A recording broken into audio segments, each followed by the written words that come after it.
Menikahi Majikan Ibu, karya Casanova, episode 128. Terima kasih sudah merawat putriku. Risa sekarang ditahan. Maksudmu di penjara? Tanya Bara. Roland mengangguk. Dia juga tidak tahu jelas dan tidak mau terlibat dengan masalah Risa. Semakin mendekat dengan wanita itu, nama baiknya juga akan ikut dipertaruhkan. Bukannya dia tidak tahu wanita seperti apa Risa. Kalau bisa menghindar sejauh mungkin, akan lebih baik. Lelaki itu terpaksa mendekat, terlibat hanya karena Isabel. Diakui atau tidak, menerima atau menolak kenyataannya, Risa adalah ibu biologis dari putri kandungnya Isabel. Mau tidak mau, dia harus melibatkan dirinya. Apa yang terjadi dengan Risa? Bagaimana dia bisa menghubungimu? Tanya Bara heran. Sebulan yang lalu, Risa menghubungiku dan minta bantuan. Dia membutuhkan pengacara untuk mendampinginya. Cerita Roland. Kasus apa? Desak Bara, penasarannya sudah naik ke ubun-ubun. Seperti biasa, ternyata Risa masih belum berubah.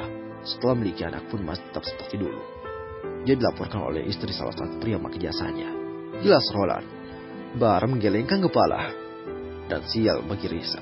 Saat digerebek di sebuah kamar hotel di Jakarta, tertangkap basah dengan beberapa pria, termasuk suami si pelapor, sedang pesta seks dan obat-obatan. Jelas Roland. Bayangkan bagaimana nasib putrinya yang memiliki ibu kandung seperti Risa. Ya Tuhan. Bara terkejut. Tidak sanggup bayangkannya. Dia tahu spek terjang Risa dulunya, tetapi tidak menyangka sang kakak ipar masih melakoni profesi sampingannya. Padahal dulu saat masih kerja di perusahaan Bara, Risa sudah diberi jabatan yang lumayan dengan gaji dan tunjangan terbilang tinggi. Akan tetapi, Bara tidak habis pikir bagaimana Risa masih betah pekerjaan sampingannya. Entah kebutuhan atau kesenangan, hanya Risa yang tahu alasannya. Seperti saat ini, Risa sudah diberi rumah dan fasilitasnya. Bahkan Bara telah mengirim jatah bulanannya tepat waktu. Harusnya tidak ada alasan untuk Risa kembali profesinya yang lama. Dan hasil tes urin, Risa positif menggunakan narkoba, yang membuat keadaan semakin parah. Di dalam tasnya ditemukan beberapa butir ekstasi. Lanjut Roland. Astaga. Bara terkejut. Tidak terbayang sedikit pun Risa akan memilih jalan ini. Dan sekarang yang Bara takutkan adalah Risa akan mengganggu istrinya kembali. Apalagi Bella sedang hamil. Tampak Bara mengeluarkan dompetnya, meletakkan lembar uang 100-an di atas meja, sembari memanggil seorang pelayan. Bara, terima kasih sudah merawat putriku. Tetapi bisakah mengizinkanku untuk menemuinya? Tanya Roland, berusaha menghentikan langkah Bara. Lelaki itu berpikir sejenak, tidak mengiyakan atau menolak. Hanya seutas senyuman melengkung, tersunggir di bibir keringnya. Jujur, dia belum bisa menjawab secepatnya. Ada hati yang harus dijaga, dan ada pendapat istrinya yang wajib dipertimbangkan. Aku akan menghubungi lagi nanti. Aku harus mendiskusikannya dulu dengan Bella.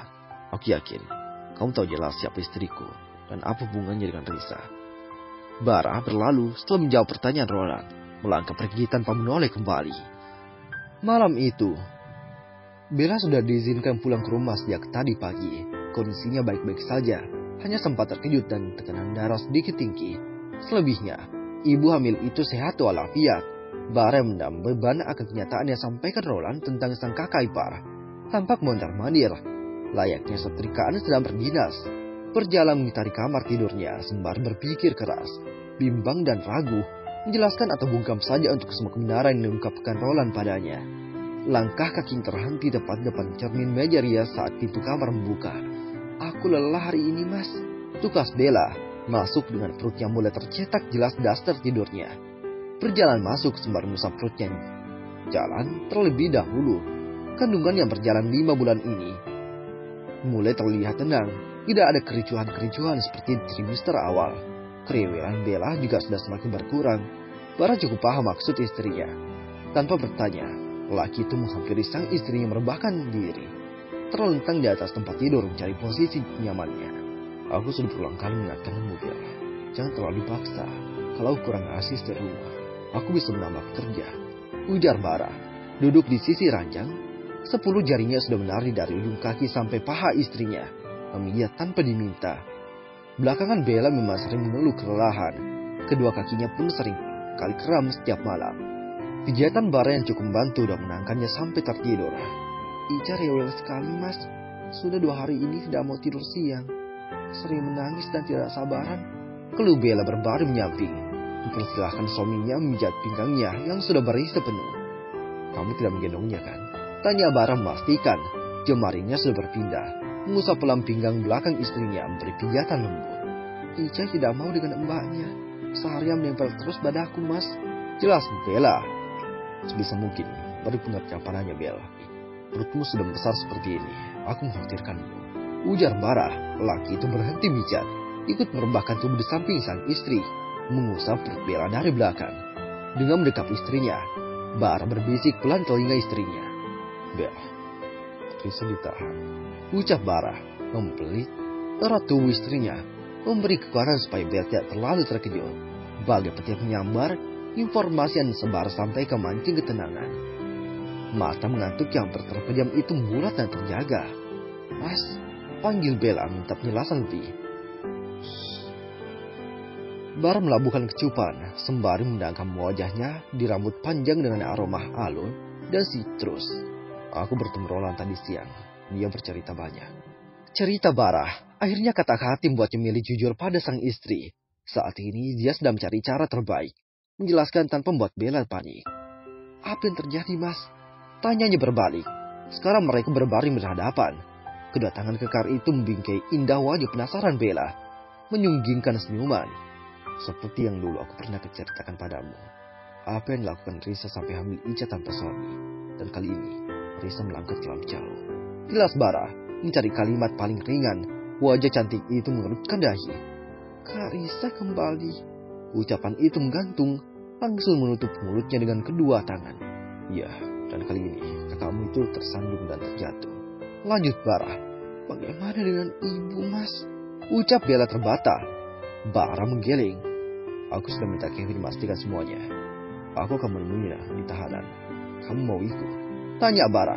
Sebagai keluarga Risa, tidak mungkin dia lepas tanggung jawab. Seburuk apapun kelakuan Risa, mau tidak mau dia harus mengambil bagian demi Bella. Aku ikut. Aku juga ingin menemui Kak Risa, Mas. Sahut Bella pelan, berusaha menahan perasaannya. Mereka tidak saling bertukar kabar berapa bulan belakangan, dan Risa memberi kejutan padanya. Bagaimana Kak Risa bisa seperti itu? Kasihan ibu. Ucap Bella pelan, mengingat berapa hari belakangan ibunya sering menghubunginya, bertanya padanya mengenai sang kakak.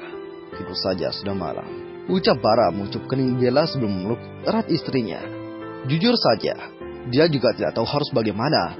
Kalau mengikuti egonya, dia akan menutup mata dan telinganya, membiarkan wanita itu membusuk di penjara. Tapi dia tidak bisa melakukannya. Istrinya pasti tidak akan terima kalau dia bersikap seperti itu. Kalau kamu mau dengar audiobook lebih banyak dan gratis, segera download Audiotune.